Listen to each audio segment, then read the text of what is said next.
Morning বন্ধুরা, আপনারা ভালো আছেন? আমিও ভালো আছি। আমি একটি নতুন রেসিপি বানাবো, আপনারা দেখতে থাকুন। পালং কি রেসিপি বানাবো? বেগুন নিয়ে এসছে, পালং শাক নিয়ে এসছে, কুমড়ো নিয়ে এসছে, ফুলকপি নিয়ে এসছে, তা বাঁধাকপি, মূলো। দেখি আজ কি বানাই। আমি পালং শাকে বেগুনের তরকারি করব, মূলো দেবো, বেগুন দেবো, আলু দেবো আর পালং শাক দেবো, দিয়ে একটা সবজি বানাবো।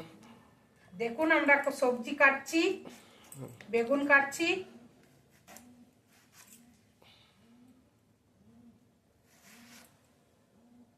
কি বেগুনটা ভালো করে কাটতে হবে, অনেক সময় বেগুনে পোকা থাকে, তো একটু দেখে দেখে কাটতে হবে ভালো করে।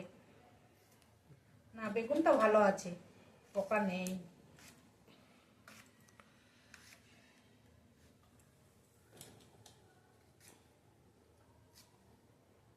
আমি একটা মূলো কেটে নিচ্ছি, দেখুন কাটছি মূলো।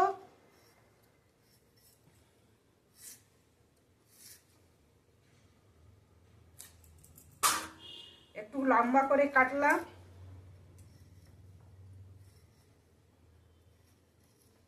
একটু ভাতে জল দিয়ে আসি, ভাত চাপিয়েছি গ্যাসে। ভাতটা দেখি হয়ে গেল নাকি। ভাতে জল দিলাম, দেখি ভাতটা হয়েছে নাকি। না, আর অল্প হবে, ভাতটা একবার ফুটলেই হয়ে যাবে। ভাতে জল দিয়ে এলাম, এবারে পালং শাকগুলো একটু বেছে বেছে কেটে নিতে হবে। দেখতে হবে, অনেক সময় পোকা থাকে, তো পালং শাকে পোকা আছে কিনা না একটু দেখে নি। দেখছি না, পালং শাকগুলো ভালো আছে, পোকা নেই। মূলো বেগুন সব কাটা হয়ে গেছে, পালং শাক আর আলু কাটলেই হয়ে যাবে। আমি একটি আলু কেটে নিয়েছি, আমরা খুব একটু বেশি আলু খাই না, একটা দিলেই হয়ে যাবে। আমার সব কাটা হয়ে গেল, পালং শাক, বেগুন, মূলো, আলু। এবার আমি সব জলে একটা একটা করে সব ধুয়ে নিই, পরিষ্কার করে নিয়ে রান্না করব। বেগুনগুলো ধুলাম আর সব আলাদা আলাদা রাখছি, একটু ভাজতে হবে তেলে। মূলার বেগুন, মূলার আলু একসাথে কেটেছি।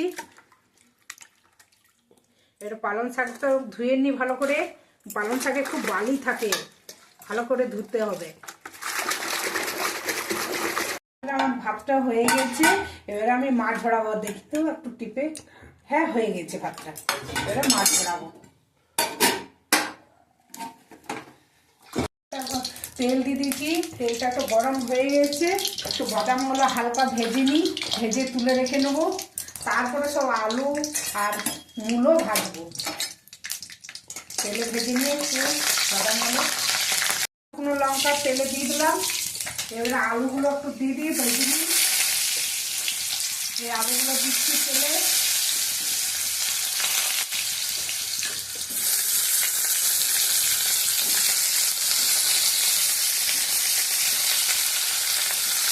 তারপর আলুগুলো একটু ভেজে একটু হালকা লাল হলে মূলোগুলো দিয়ে দেবো, তারপরে বেগুনগুলো দিয়ে দেবো। তার ভাজা হয়ে গেছে, এবারে মূলোগুলো দিয়ে দিচ্ছি। একটু মূলোগুলো হালকা তেলে ভেজে নিয়ে তারপরে বেগুনটা দিয়ে দেবো। ভাজা হয়ে গেছে, এবারে বেগুন দিচ্ছি। বেগুনগুলো ভেজে নিই, তারপরে পালং শাক দেবো। সব ভাজা হয়ে গেছে, এবারে পালং শাকগুলো দিয়ে দিচ্ছি। পালং শাকগুলো না হালকা জল বার হয়েছে, কষে নিই। তারপরে মশলা দেবো।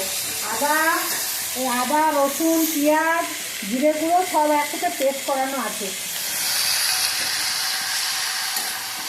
শাকটা আমার তৈরি হয়ে গেছে। এই জিরে বাটা দিলাম, আর এই আদা, রসুন, পেঁয়াজ বাটা দিচ্ছি। এবারে কষি নিয়ে, কষে পরে একটু জল দিয়ে সিদ্ধ হতে দেবো। কষে নিই কিছুক্ষণ, 5 মিনিট। এইটা আমার হয়ে গেছে, পালং শাক বেগুনের তরকারিটা হয়ে গেছে। এই দিচ্ছি, বড়ি দিচ্ছি, আর এই বাদাম দিচ্ছি, দিয়ে সব দিয়ে এবারে নামিয়ে দেবো। আর কিছু রেডি হয়ে গেল তরকারি। পালং শাক, বেগুন, মূলো আর আলু, বড়ি আর বাদাম দিয়ে তরকারি করলাম। কেমন লাগছে? আলু মূলো দিয়ে তরকারিটা করলাম, বড়ি দিলাম, দিয়ে কেমন লাগছে? মূলো, আলু, বড়ি, তার বাদাম দিয়ে তরকারিটা করলাম। কেমন লাগছে আপনারা অবশ্যই জানাবেন, কমেন্ট করবেন। ভালো থাকুন, ধন্যবাদ।